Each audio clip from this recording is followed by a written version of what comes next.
Monday, Psalm 51, 1 through 17.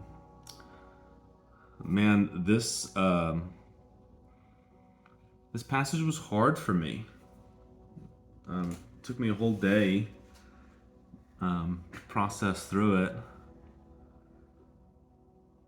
I didn't really get very far until I read some notes from Charles Spurgeon on the psalm.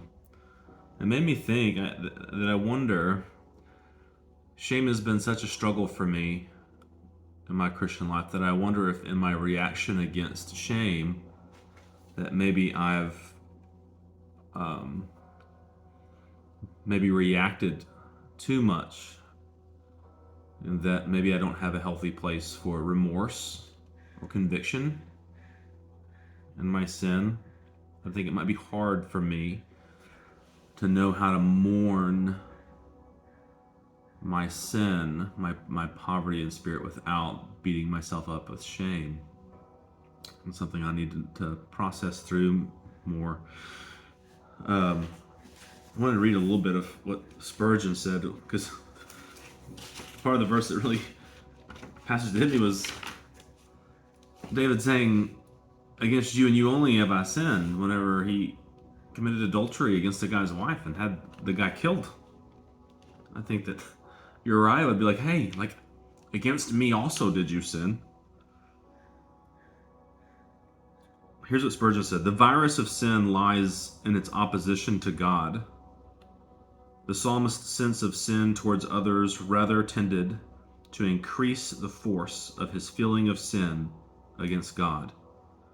All his wrongdoing centered, culminated, and came to a climax at the foot of the divine throne. To injure our fellow men is sin mainly because in doing so, we violate the law of God.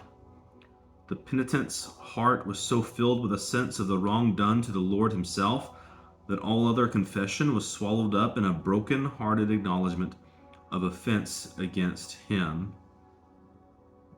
To commit treason in the very court of the king and before his eye is impudence indeed. David felt that his sin was committed in all of its filthiness, while Yahweh himself looked on." I thought about all of the sin of all of us in the world, and that the gaze of God is cast upon every evil deed done. What sorrow must often be in the heart of God as he watches his image attack itself, hurt itself, wound itself, destroy itself.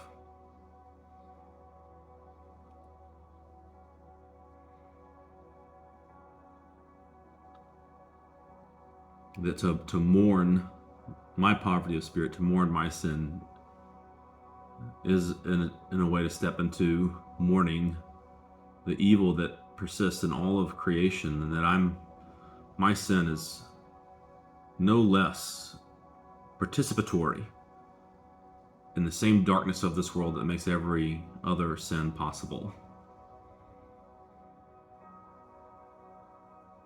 And so I pray that I can have a better connection to God's vantage point in mourning the presence of sin in this world, including an awareness,